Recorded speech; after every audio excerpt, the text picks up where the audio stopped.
Hey guys, what's going on? Gonna do a little Jays talk here today. It's been a little while since I made a video, but there's not been a lot of news since the Andres Jimenez trade, so there hasn't really been a lot to talk about. Off the top, we can say congrats to Teoscar Hernandez and Corbin Burns for getting the contracts that they wanted to return to the Dodgers and for Burns to go to the Diamondbacks. I guess that's where his house is, so that makes a lot of sense for him.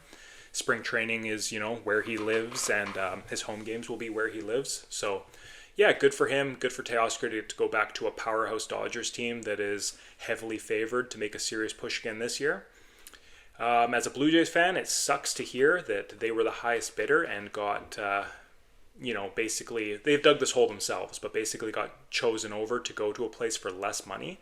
That does sting a bit to hear as a fan.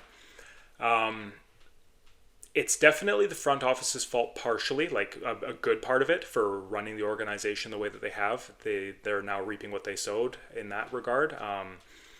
Nobody really seems to want to come to play with the Blue Jays right now, especially with Vladdy's contract status up in the air.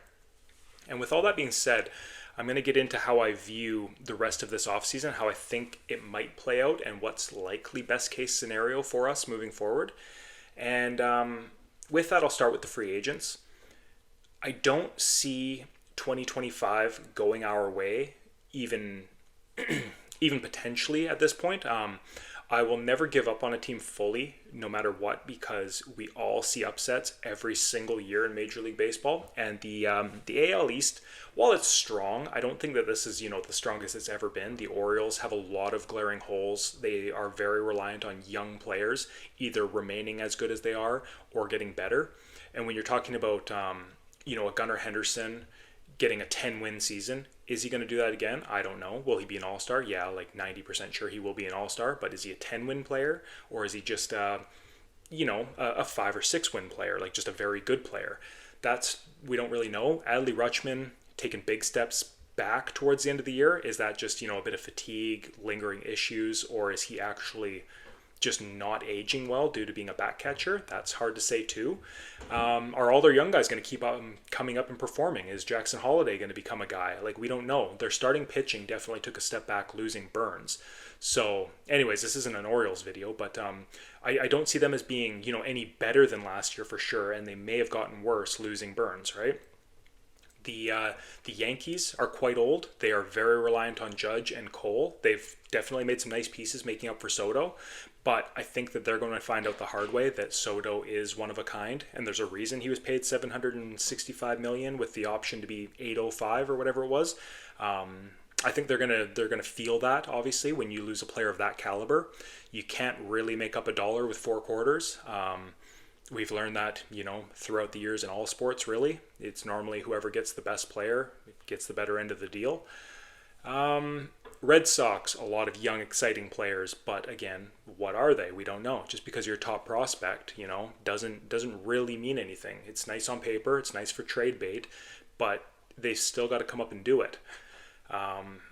So yeah, I don't see the AL East as being, while it's definitely good, I don't want to slight those teams. I don't see them being true powerhouses, and there's definitely not one where I go, yeah, that is the clear-cut winner here. Like, I don't think the Red Sox are going to run away and win 105 games. Could it happen? Absolutely. Could the Yankees? Absolutely.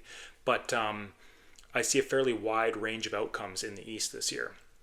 And the rest of the AL, there's nothing that screams you're going to need 89 wins to get into the playoffs this year. I think we'll probably have, an 84, 85 win team get that last wild card spot. So in terms of our roster construction, if we were to land a guy or two, we could still push for a wild card in theory. We make a trade for a closer, or we make a trade for a left fielder, maybe an Alec Burleson from the Cardinals, get a Burleson Helsley deal going on. Maybe we can pull something like that off and be a wild card contender with a bit of upside. But realistically, how free agency has gone, I don't see that being a good avenue at this point. I don't think Santander is going to come here. He doesn't seem interested from some of the reports, and I think that the reports that view the Blue Jays as the favorites might just be doing the common sense thing where they go, yeah, Blue Jays got money, they have a need, he's going to go there. I don't know if they're actually hearing that he thinks that. We haven't heard anything from his camp or, from him personally saying, yeah, I want to go to Toronto, or, oh, I'm very interested in Toronto, at least not that I've seen. So that always makes me nervous when we don't hear it from the player or his camp. We're just hearing talking heads say, Blue Jays got money, he wants money, there's the deal, that's the match. Bregman strikes me as the type of player that the Blue Jays want. But again, if we're going into this year trying to reshape for the future, I don't think Bregman is the way to go. He increases your odds of winning in 2025. Again, he probably puts us into that, wild card 3 spot with a couple other moves along with him. But is that the goal at this point or not? It's if they're going to continue to be very aggressive, I say continue, they've made one trade, but if they're continuing to try to be aggressive and bring in closers and bring in other bats, maybe a Bregman deal makes sense, but on its own, to me, it doesn't. Now, the way I see this offseason likely shaping up at this point is Bo Bichette getting traded. I know that's, if there was a betting line, I don't think that would be the popular pick. But I think that the way we're shaping up this infield with defensive infielders, I could see Bo Bichette being flipped for some young pitching or maybe a younger shortstop. I don't know. But I see Jimenez moving over to shortstop, or Hai-Sung Kim that apparently they put an offer in on, and then trading Bo Bichette to a team like the Mariners for some pitching, or the Dodgers for a young pitcher or catcher or something like that, right? Like just try to get the most value you can for him. I hate the idea of trading Bichette. I wish it didn't come to that. He's a very talented player, and he, like Bregman or like some of these free agents, gives us the best chance at winning in 2025. I just don't think that needs to be the goal right now with the way the other moves have shaped out. I'm okay with losing him for a comp pick if everything had fallen into place, if we had signed Corbin Burns, if we'd made a move for Devin Williams.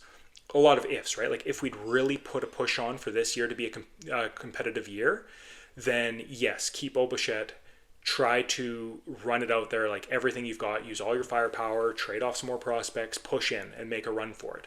But since things haven't really fallen our way so far, I see Bichette as being expendable because I don't want to lose him for a comp pick in a year where we're not winning, when we're not a true World Series competitor. I don't see burning that last year of Bichette as being worthwhile for this regime or whoever takes over next. Vladdy, on the other hand, we've heard him say he wants to stay in Toronto. All the word on the street is he wants to stay in Toronto. Front office knows the number. Vladdy knows the number. And I'd be really curious to know when they said that the $340 million wasn't close, what that meant. Now, was that a 10-year, $340 million deal that they're saying not close because we're $100 million off, but in reality, the $100 million is instead of 34 AAV, he wants 35, and he wants 2 or 3. He wants a 12-year deal, a 13-year deal. That bridge I think can get closed if he's wanting 10 years, 450, and they're offering 10 years, 340 or something, or if they were offering 12, 13, 14 years, 340, and he's wanting 10 million more AAV. That is a bridge I don't see getting closed, in which case, as much as it would pain me, if we know for sure that we have this front office in place for this year, and if we know for sure that neither side is willing to budge on their ask or their give there, like that much, if it is truly like 10 million AAV and they're not willing to close that gap, then I think you've got to trade them. But the way I see this going is them entering the year with him, signed or not, and trying to re-sign him in the offseason, trying to extend him up until spring training. And I think he will be the one that they stand their ground and they're willing to let walk, unless they are garbage at the deadline and there's huge offers coming in. Then I could see them flipping him, but I think that they enter the season with Vlad. I don't see him being moved in the offseason. So anyways, that's where I'm kind of at right now. I know we touched on a few different subjects there, like in terms of free agency, trading the big guys and whatnot. So for me, I'll just kind of recap with what I think happens this year. I think we continue to strike out mostly in free agency and trades. I don't think we do enough to be a true contender. And then I'm going to say we move on from Bo Bichette as the most likely option, and we run it out with Vlad, hopefully getting a deal done before spring training. But if not, I think they're willing to take him into the regular season and see what happens, because they're confident that eventually they'll be able to match the offer in free agency and retain him.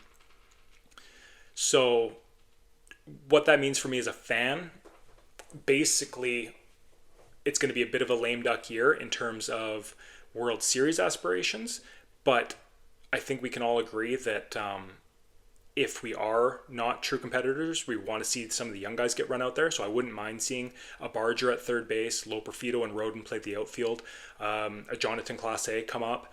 I would like to see in that scenario, even if you wait till the middle of the year to kind of run down some of the money, eventually flipping George Springer. Obviously, you'd have to offset value there. You'd have to send cash with him or attach prospects. But whatever you have to do mid-season, call up a Jonathan Clase, and try to ship Springer off somewhere and pay down his salary if you have to. And same thing with like a Chris Bassett and Kevin Gausman. You basically have to start getting out from some of this money. Whether or not you've signed Vlad is kind of irrelevant. Giving these young guys run and try to retool on the fly without being too terrible. And that's another point I'll touch on, is if you are rebuilding or retooling, trying to go with some of these Barger, Wagner, some of the outfielders. Like I say, there's 6 or 7 of them now that we have that were, or Relvis Martinez, right? Guys that we're interested in, but we don't know much about yet at the major league level.